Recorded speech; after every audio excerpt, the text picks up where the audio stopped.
告诉我他真的是因为责任制的关系吗？因为你刚刚的说法并不是完全的，是因为责任制所造成。因为在我们这场公司下，我们最多工作是214小时，但是在您方的制度下，您方最多可以每月工作到288小时，只有您方的工时制度才可以拉到这么长，达到过劳死的标准。在我方的制度下，我们是没办法达到这样子的标准，所以我们可以把。我先请问你一个问题：今天劳基法设立的目标，就像你刚刚一遍稿所说的，今天他们是为了要捍卫劳工的权利，要保障劳工的健康。那今天这工作责任制，它是不是纳在劳动这个法里面？意思是说，今天，而且我刚刚也提出了一份资料，也就是说，今天像这份台北市政府的资料说，它有一个上限公司，而且它这也是不得超过240小时。意思是说什么？我今天有弹性是没错，可是问题是我今天定上限也是为了要不违反保障劳工健康这个权利的问题。是，但是您方定的上限就是达到了这个标准，就是达到过劳死的标准。那您方定这个上限直接达到过劳死的标准，那不就是让劳工与过劳死比例而做吗？这里我方这边也有说，这里我们也有说一个不达到超过240小时。我方的重点是，我方今天是要跟你讲的是说，今天我方达到了这个有定的这个上限，也是为了要不违反就是今天那个劳工基本法今天原本立这个法的目的，就是要保障劳工的权利跟劳工的健康。而我方今天还比你多一个优势，就是说今天有立这些法有非常多要立的东西，就说什么巴士司机法里面跟实习性质里面的一些事项。那我方今天也把这个法就是可以让劳方可以去跟资方做一个调整，就可以跟他协定说我的台假或台休或什么什么地假日或什么假日工作这一点，这是我方给予的弹性。而今天我方会设一个工作上限值。为了要保护他不要我不是说他今天最多只能超时，我们今天的重点不在这，而是说我今天定个上限是为了要保护他这个，而不是我要跟你探讨说今天这个工作要多。那您方承不承认你们的公司就是有补偿？承认，为什么？您方可以告诉我贵宾。您方的最高标准就是可以到260，可以到288，可以到240这3类嘛？那您方都可以定到这么高的情况下，您方怎么286？那我想那应该是什么时候的资料？因为我方这边有一份资料。他就是已经告诉你说，他有新规上限，而且他这里也可以不超过240小时。意思是说，重点是说，今天我不是一定要达到这个事，只是告诉你说，这是我保障健康最后一个底线。对，但是重点是在这，而不是跟你强调说，他已经超时了。那请问一下，这边是什么？260小时。第2类劳工就是260小时，第3类劳工就是288小时。可是重点是我今天今天给你这个上限，只是为了要照顾劳工的健康，而不是跟你讲说，我今天最多可以到260小时、280小时，我就是一定要让你做到多。但是他可以达到这样子的标准，他可以达到过劳死的标准，那他就是在跟过劳死比邻而坐啊。这方面我不懂你的意思。他既然可以约定到那么多，那他就有可能约定到这么多。那他既然有可能的情况下，那不就是对劳工权益有所损失吗？为什么可以这样下去呢？我不太懂。就是说，为什么叫做今天给你？这个我就已经强调说，我方的申法只是为了保障劳工的权益，而不是告诉你说你一定要做到那么多。我方只是一个底线，告诉你说不可以超过。所以不是说今天一定要超过。我方不知道你们到底这个算不算保障劳工健康？我们只知道超过240小时就可以认定为是过劳死。那您方今天的制度可以定到260、288，那如果他定到这样子的情况下，那他如果真的过世的话，您方的制度可以负责吗？您方这样子定一个制度，让劳方这样子去受到损失。双方辩士发言，请反方2辩上台申论。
造成过劳的问题。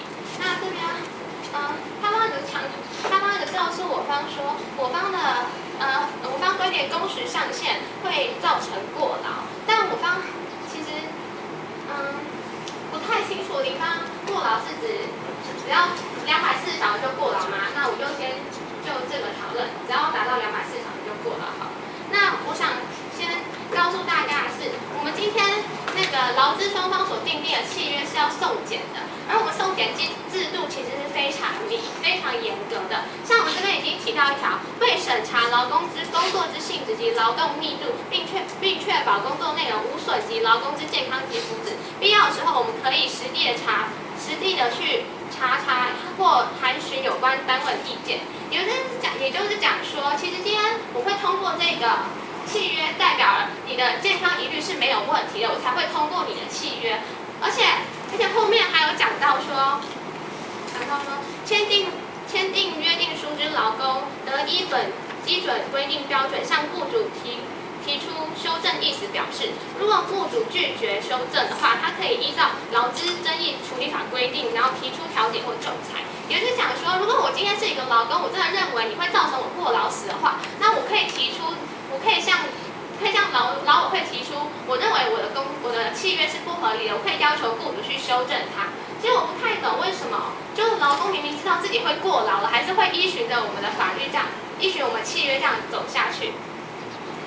再来，我刚想要强调的点是，就今天为什么我们会有所谓的84之1存在，也就是工作责任制，代表是一定是因为有人需要这些法律，所以它才会被订定嘛，不然当初为什么会订定出来这条法律？而我们今天职业工作特殊的人，他就是必须适用于工作责任制。就像我刚刚提出的，电影从业人员好了，比如说我今天真的要在3个月内拍完它的话，那如果真的按照对方那种就完全卡死的时间限制的话，那如果我的电影拍不出来的时候，我该怎么办？难道我们电影业从此一蹶不振，就从此都不用在电影业发生吗？因为大家都拍不出来电影的话，再来还有别的。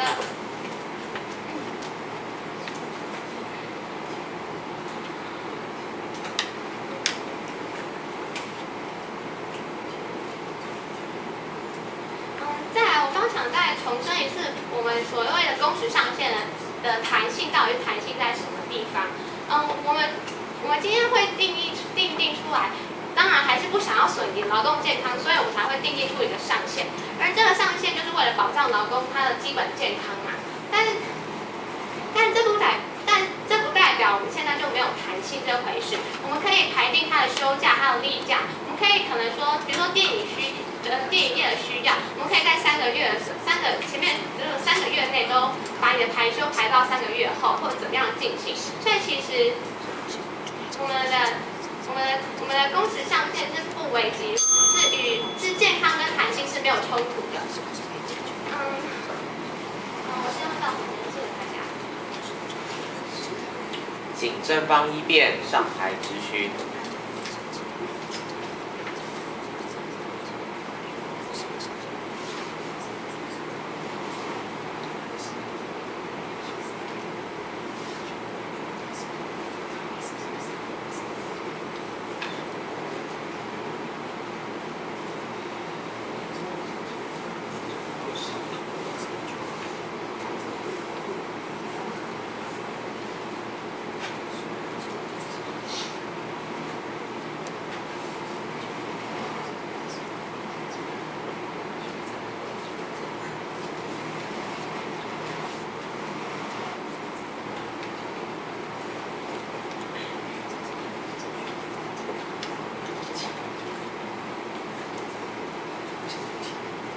请正方一辩上台质询。首先，我想请问一下，在民方的制度底下，雇主跟劳工签订240小时或260小时或288小时的情况，是不是合法的？它确实合法。对，确实是合法的嘛。那在这个条件下，是不是他今天我方这边有讲到，这是工作200 260小时就可以认定为过劳死。这是加班，然后加上他的基本工资168，会等于260这部分，就是加班超过72小时，也就是260，就是每个月260小时，就会认定为过劳死是吧？刚刚你看你的资料这边写到了，他说估计并发前6个月内是否因长时间劳动，他是劳动，因为他在这个情况下，他超过260小时，因为工作他就可以认定为过劳死，是不是？是吧？这个对方没有先就这个问题，我刚刚想问你说260小时就因为工作他死亡了，就可以认定为过劳死，是吧？那我们要确定一下他工作性质是怎么样的？对，就是长时间的劳动所造成。就是因为他工作260个小时的情况底下，对方面，我现在只是想问你一个问题，就是在260个小时，我们可以认定他是过劳死，只是工作过劳死的情况，是不是？这边就讲说他必须因为长时间劳动。对，就是在这个条件下。特殊性质的工作有些没有长时间的劳动。那可以请你帮我举例一下什么叫做没有长时间劳动吗？我今天是一个保全，然后我管理我家大楼的监视器好了，我一天盯他12个小时，对方没有觉得他有什么问题吗？对，没有。这个部分的问题呢，其实您方对于劳动定义是什么？可以请问一下吗？劳动定义，可能我方认为他必须10分之耗脑或10分耗体力工作吧。那您认为盯着荧幕不耗体力吗？我方认为在任何的工作底下，他就算是待命也好，或者是坐在那边也好，他都是处于一个工作的情况下，这你不可否认吧？就是他都是在一个工作情况，对吧？既然他是在，但是他还是在他不能说有就是很放松在那边吧，他还是在一个待命的状况下，对吧？那对方可以提出资料告诉我说，他真的有因为这样就是200，我方现在想要请问的是，在您方的制度下，260小时是合法的，而且在260小时这个情况下，他会被认定为过劳死，也就是有过劳死的风险，是吧？那对方没有说，我觉得你不太了解我们的制度。方面我们的了解是这种240、260、288吗？所以他们为什么会有这样的时间上限的区分？就是因为他们工作性质的不同，所以我们可以这样区分。我们认为可能就是我们刚提出的保全，在288的情况下不会有健康疑虑，所以我们可以这样用。对，那您方有什么依据说他280？但是在我方已经跟您方已经讲说，任何职业底下他超过260小时，因为工作就是会被认定为过劳死。那对方没有你提出资料告诉我，确实有因为责任制造成过劳死的，这样可以吗？然后我方会在申论的时候会提出这份资料哈。好。对方没有，所以我方现在只是想确认一下，在您方的制度底下，260小时会发生。如果他真的不幸过劳死的话，确实是因为。所以在责任制的使用底下，这个情况是有可能发生的。但我方认为不会发生。那等下，那您方既然可以让他定到260，可是您方又说啊，就是因为我们认为他不会发生过劳死，所以我们才定到260。这样会很可以理解吗？但您方没有跟我讲说不会过劳死。您方对于不会过劳死，他为什么他不会过劳死？就是他。我方没有看到任何案例告诉我说这样子这样子。我方等下会有举证哈。就是在您方的制度底下，240、算了，我们先退步进到下一个问题好了。好。就是您方刚才有讲到您，请双方辩士止发言，请正方3辩上台申论。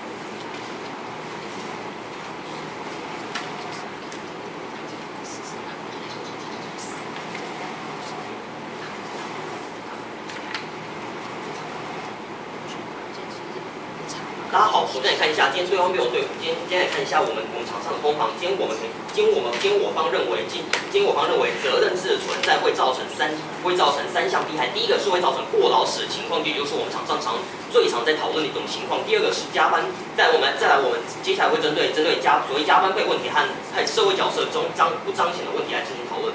那我们先来看一下对方辩友对我们加班对我们过劳的质疑，对方辩友一直质疑我们，他们一直告诉我们说，在他们今天台北市制度底下不会出现过劳。台北市制度底下不会出现过劳情况，因为他们认为他们有订立一个正常工时，让他们不会有过劳死的情况。但是今天就可以看到对方辩友今天事件里面是多少？200的工时上限多少？240个小时、260个小时和288个小时这3种情况。但是对方辩友今天却只跟我们说，他们只有可能会过劳死情况。那些低于工时情况，那我们不讨论。我们今天要讨论的是，今天真的会有超过我们所谓医学上认定的过劳死的标准，有极度可能过劳死的人，我们要讨论的是，因为有这样的认定而过劳死的标准，我们要保障是这种人，我们不允许这种情况在我方的世界下面发生。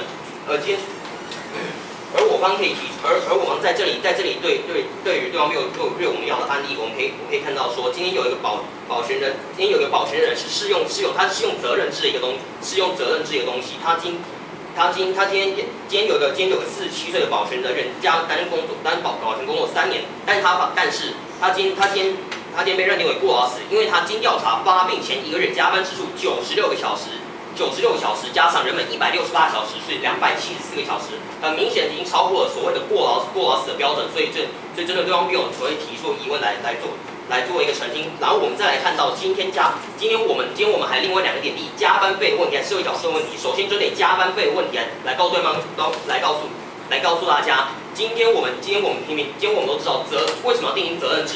因为有些工就对方对我所说的，今天是因为有些工作需要长时间的工作来因应他们的工作情况才要定义责任制，所以我们可以理解成今天责任制是需要比一般的劳工需要更长的时间，我们才要定义这个责任制。所以呢，我们来看一下今天这个时候，假设2个人都在同样产能工作12个小时好了。今天假设他们要12个小时才能真正完成这个工作的话，在对方辩友世界里面是用责任制的雇主依雇主的心态，他们会想要把他的责任制定为12个小时，这应该是很合理的。但是在我方世界底下，今天我们一般工时是8个小时。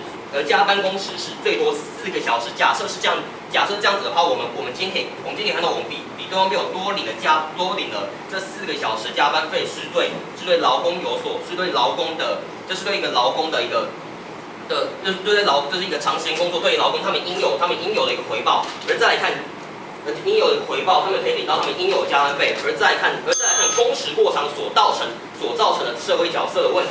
今天工时异常的话，那我们今天怎么回？那今天一个人只能待在家，只能待在公司上班，不能回家陪他的配偶，陪他的小孩，造成以后可能造成小孩说，我的爸爸我的妈妈怎么每天都待在公司里面？为什么不教我念书？为什么不陪我玩呢？小孩的情况是这样很容易的。所以我们可以看到，今天在对方辩友世界底下，他们只是为了保障一个所谓的良善，保障他们可能一点点弹性的利益，但是在我方世界，他们却完全的牺牲了劳工他们所谓他们对于工时和他们社会角色和他们所谓加班费这样的薪资。我方认为我方应该台上辩士停止发言，请反方一辩上台质询。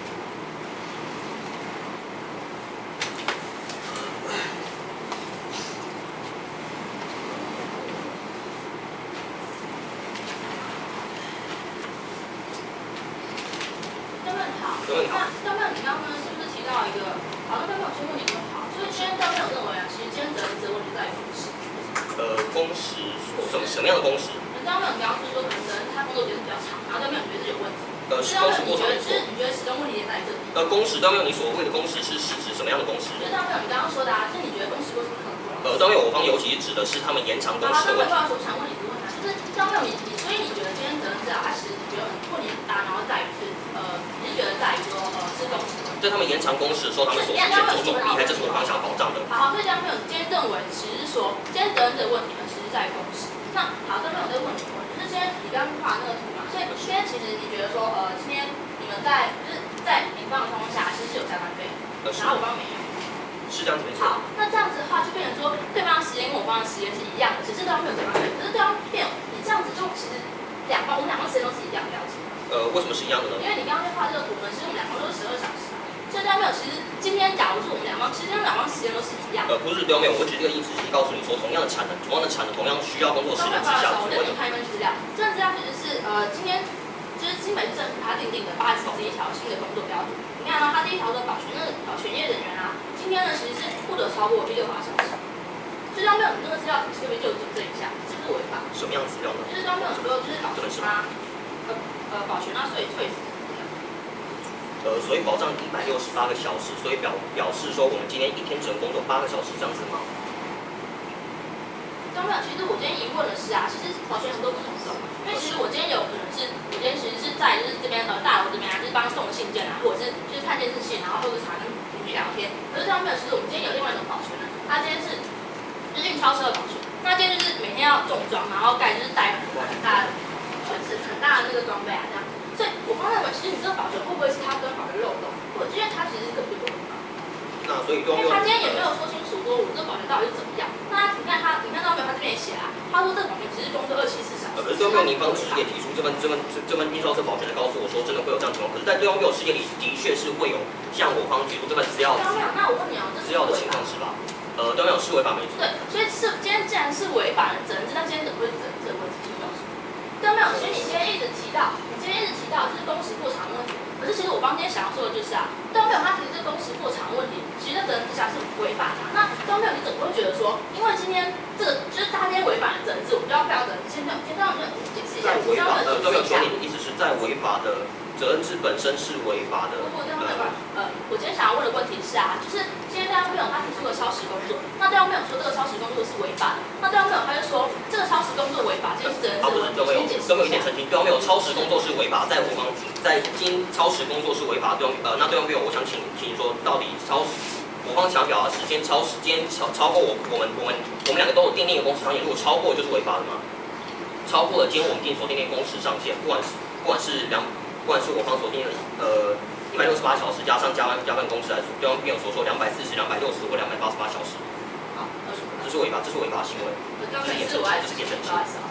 是。那刚没有，其实我今天想问，就是你刚刚提出的资料是240小时会过劳多久？240个小时会过劳吗？这当然是我方有过劳的资料。其实我刚刚想要解释啊，就是说你今天觉得240小时是平均值，可是今天我方它其实是有定定，就是其实是一个类别的。今天它第一类呢，它其实是允许工作240，第二类200，第三类288。那它今天这个工时方法怎么解释一下？就是今天呢，其实它是288小时的工作，那它就是比较轻松的工作，才会给288小时。我们今天之所以定这个上限呢，其实我们只是为了要保护劳工啊。所以今天其实，在第三类288小时的情况下，它今天就是政府今天已经定一个标准了，它觉得就是这职业其实288小时情况下，并不会怎么样。那这样没有办法解释一下。你说240小时呢，是不是你说可能我今天很累，所以就是今天真的很累的工作，你才会做240小时？但是我方今天其实很详细的定了这个清楚3项就是标准，刚刚你也说了嘛。那今天我们288小时都没有，我想澄清一下，所谓240小所谓这个上面定义呢，是我们医学上面有经过审核认定上面的，可是都没有所说288小时保全上面这样子，我看不懂，他们也是在工作待命状况下，难道他们就不会有所谓双方辩士停止发言，请反方3辩上台申论。